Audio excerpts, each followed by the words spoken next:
షర్మిల గారు కొంచెం జాగ్రత్తగా ఉండండి. ఆయన ఏదో 2.0 అంటున్నాడు. 1.0 అంటే ఒక శవం లేసింది, 2.0 అంటే 2 శవాలు లెగుతాయేమో. మీరు పాపం జాగ్రత్తగా ఉండండి, నమ్మబాకండి. జగన్మోహన్ రెడ్డితో కొంచెం దూరంగా ఉండండి. కార్యకర్తలకి వైసీపీలో ఉన్న కొద్దో గొప్ప కొంతమంది నాయకులకు కూడా చెప్తున్నా, 2.0 అంటున్నాడు, వీళ్ళు ఎవరో దొరకకపోతే మీలో ఎవడో ఒకడి మీద ఏటు పడిద్దిరా అయ్యా, తొందరపడి ఆ పార్టీ దోలకు కానీ ఆ నాయకుడి దగ్గరికి కానీ వెళ్ళబాకండి. మీరు శుభ్రంగా వచ్చేసేయండి. తెలుగుదేశం పార్టీ, ఎన్డీఏ ప్రభుత్వం, కూటమి ప్రభుత్వం మన అందరినీ కాపాడటం కోసం వచ్చింది. ఇటు కేంద్ర ప్రభుత్వం, రాష్ట్ర ప్రభుత్వాన్ని కలుపుకొని సుపరిపాలన అందించడం కోసం ఎన్డీఏ కూటమి అనేది రెడీగా ఉంది. మీరు రాజకీయంగా లేదో వ్యక్తిగత స్వార్థాల కోసం చూసుకోకుండా రాష్ట్ర అభివృద్ధి కోసం నిజంగా రాష్ట్ర ప్రజల మీద ప్రేమ ఉంటే ఆ జగన్మోహన్ రెడ్డి లాంటి దుర్మార్గుడిని వదిలేసి ఈ పార్టీల్లోకి వచ్చేసేయండి. జనం అందరూ ఇటువైపు చూడండి. వైఎస్ఆర్ పార్టీ అనేది ఇక రాదు. 11 నుంచి 1కి పడిద్దో, ఇక ఆ సంఖ్య 0కి అయిపోయి లేదు కాంగ్రెస్లో విలీనం చేస్తాడో బీజేపీలో విలీనం చేస్తాడో అతనికే తెలియదు. ఎందుకంటే అతనికి ఒక పేరు ఉంది, పిచ్చి తొగ్లక్ అని. తొగ్లక్ అనేవాడు ఏం చేసేవాడంటే రాజధానిని అటు నుంచి ఇటు, ఇటు నుంచి అటు మార్చి రాజ్యాన్ని పోగొట్టుకున్నాడు. అట్లాగే జగ్లక్ అటు ఇటు ఇటు అటు రాజధానిని మార్చి ఉన్న అధికారం పోగొట్టుకున్నాడు. కానీ ఇక్కడ వాళ్ళ పార్టీలో రీసెంట్గా జాయిన్ అయిన శైలజానాథ్ అంటున్నాడు మళ్ళీ విజయం గారిని పార్టీ పగ్గాలు తీసుకోవాలంటున్నాడు. అంటే జగన్మోహన్ రెడ్డి గారు జైలు కానీ పంపించే ఆలోచనలు ఆయన ఉన్నాడా అంటారా, లేకపోతే టీడీపీ గవర్నమెంట్ కానీ ఈ రెడ్ బుక్ రాజ్యాంగాన్ని పనిచేసిద్ది అంటారా? అంటే జగన్మోహన్ రెడ్డి గారి మీద కక్షపూరిత రాజకీయం చేయాలనుకుంటే 2014లో చంద్రబాబు నాయుడు గారు వచ్చి ఆ బెయిల్ క్యాన్సిల్ చేపించి ఆయన కూర్చొని ఆయన అంటాడు కదా, వ్యవస్థలని మేనేజ్ చేస్తాడు చంద్రబాబు నాయుడు గారు అని. చంద్రబాబు నాయుడు గారు కనుక వ్యవస్థలు మేనేజ్ చేసే ఇదే ఉంటే జగన్మోహన్ రెడ్డి ఈ పార్టీ జైల్లోంచి బయటకు వచ్చేవాడే కాదు. ఆ ఒక్కసారన్నా పాపం ముఖ్యమంత్రి అయ్యేవాడు కాదు.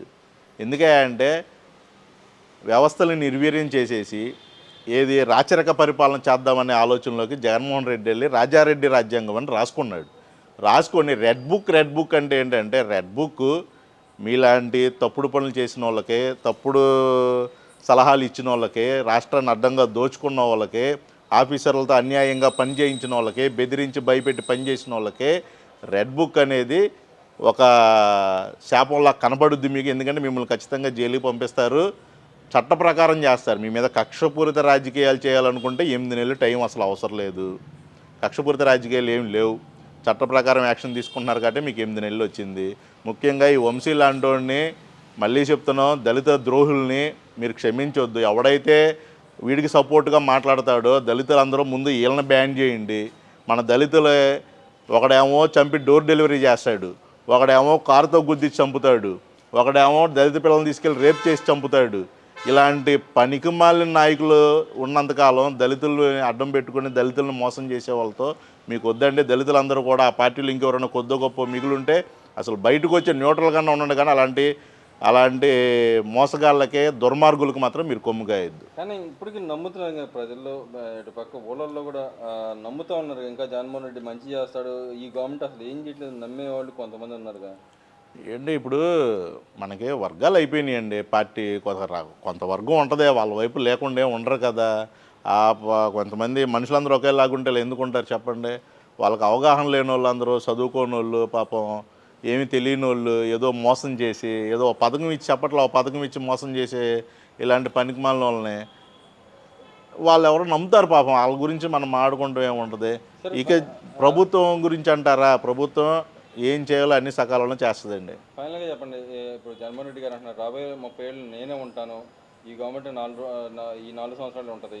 అదేవిధంగా అటు చంద్రబాబు నాయుడు భవిష్యత్ షూరిటీ, చంద్రబాబు నాయుడు స్లోగన్ ఉంది భవిష్యత్ షూరిటీ, అదే బాబు గారు అంటే భవిష్యత్ షూరిటీ అని. కానీ ఇక్కడ బాబు షూరిటీ పోయింది, ఇక బంగాళాఖాతాన్ని కలపాలి పార్టీని తీసుకెళ్ళి చెప్పి అంటున్నాడు కదా. మోసాలకే చంద్రబాబు నాయుడు అని చెప్పి అంటున్నాడు కదా. ఇలా నాయన ఏడిచినంతకాలం ఏడిచాడండి, ఆయన వెళ్ళిపోయాడు. ఇప్పుడు ఈయన ఎడుతున్నాడు, ఈయన వెళ్ళిపోతాడు. తర్వాత ఈయన వారసులాగా ఇంకొన్ని దింపుకున్న వాళ్ళు ఎడుతారేమో. కానీ తెలుగుదేశం పార్టీ అనేది ఎన్టీ రామారావు గారు ఏ ముహూర్తాన్ని పెట్టాడో తెలుగుదేశం పార్టీకి కార్యకర్తలే బలం. తెలుగుదేశం పార్టీని నిర్వీర్యం చేస్తాను, తెలుగుదేశం పార్టీ లేకుండా చేస్తానన్న ఆయన గాల్లో కలిసిపోయాడు. లేకుండా చేస్తానని చెప్పి విర్రవీగిన ప్రైమ్ మినిస్టర్ చేసిన గాల్లో కలిసిపోయింది. నేను అసలు తెలుగుదేశం చంద్రబాబు నాయుడు అంతు చూస్తా అన్న గాలి జనార్దన్ రెడ్డి సోయిలో లేకుండా వెళ్ళిపోయాడు.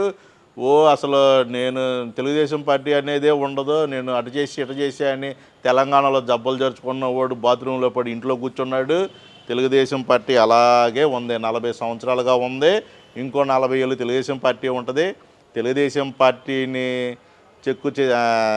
తొంచటం అంచటం ఎవడి వల్ల కాదు. తెలుగుదేశం పార్టీకి కార్యకర్తలే బలం.